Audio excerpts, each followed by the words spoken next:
Partition was the saddest period in my life because we lost our friends. And, in Sindh, we were very close to Sindhi Hindus. In fact, I have Sindhi Hindu relatives.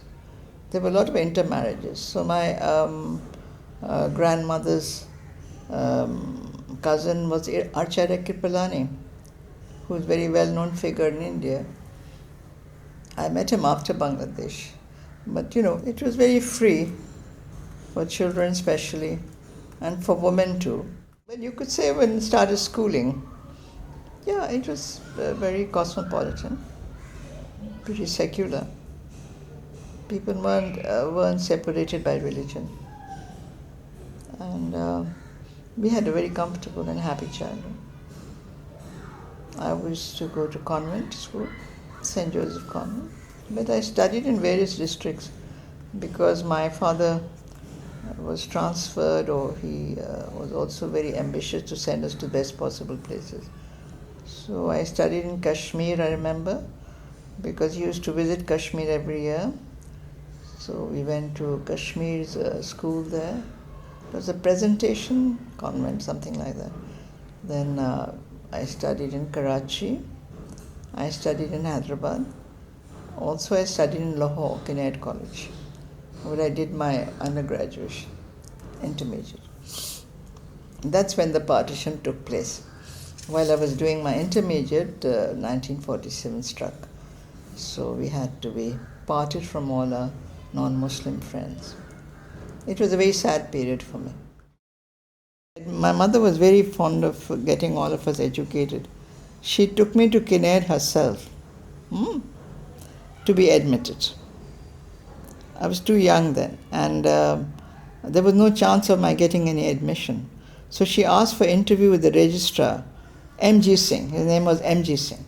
So M.G. Singh gave her an interview, and he was so impressed with my mother that he said that if you were asking for admission, I would give it to you straight away. So your daughter, I don't know. But he gave me admission, and that's how I got into Kinnaird College. Yeah. He was the registrar then. He was a very pleasant man. So when later I found that he was murdered, I really felt very bad. That was the first blow of partition I felt. College was a very good institute. It had people from all over India, and some women have risen to eminence from that college. And it wasn't restricted with examinations like it is now, They could evaluate me every day because they would test me every week. We were supposed to do a project. It's a project study method that tests your intelligence, it tests your intuitiveness. They were using that method, and we had a lot of extracurricular activities like sports, drama, plays, and we would put up historical dramas. In that case, we learned a lot about history of our country. Examination was the final examination. Like after inter-arts, there was a government examination for which I went there, And then this, communal riot took place, so I had to come back. M.G. Singh was the registrar then. The moment I landed there, I heard he was murdered. And then many other people, I heard their names are being killed.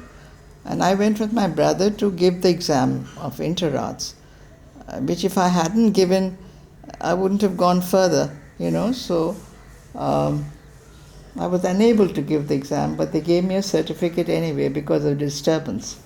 And there was this Scottish woman who was holding this huge campus. Miss McNair was her name.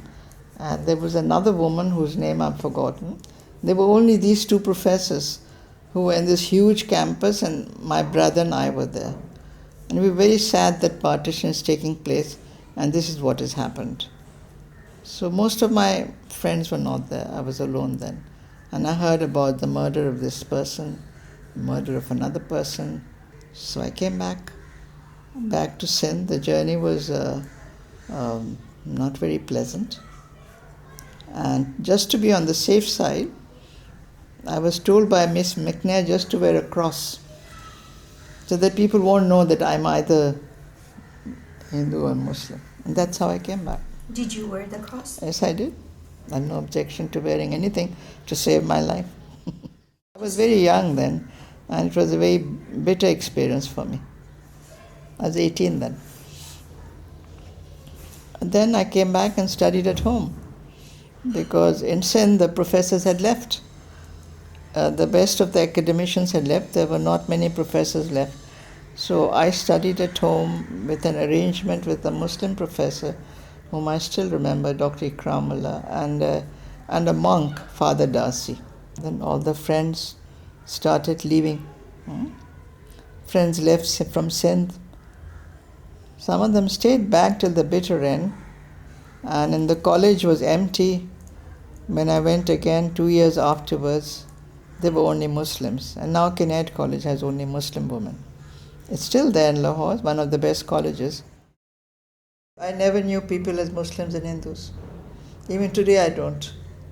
Unless I dress like this, then I find that, okay, you're a Muslim. But I don't see people as Muslim and Hindus. And I never saw that there. We had a lot of friends, Christians, Hindus, Muslims. We were very close to them. And religion was never a question that distributed us culturally. Not at all. If we like to go to the temple, we would all go there. If it's Christmas, we are celebrating Christmas. If it's Eid, they used to come to our house and Mommy would give them a good, meal, Eid meal. Well, there was a lot of friendship between different communities in Sindh.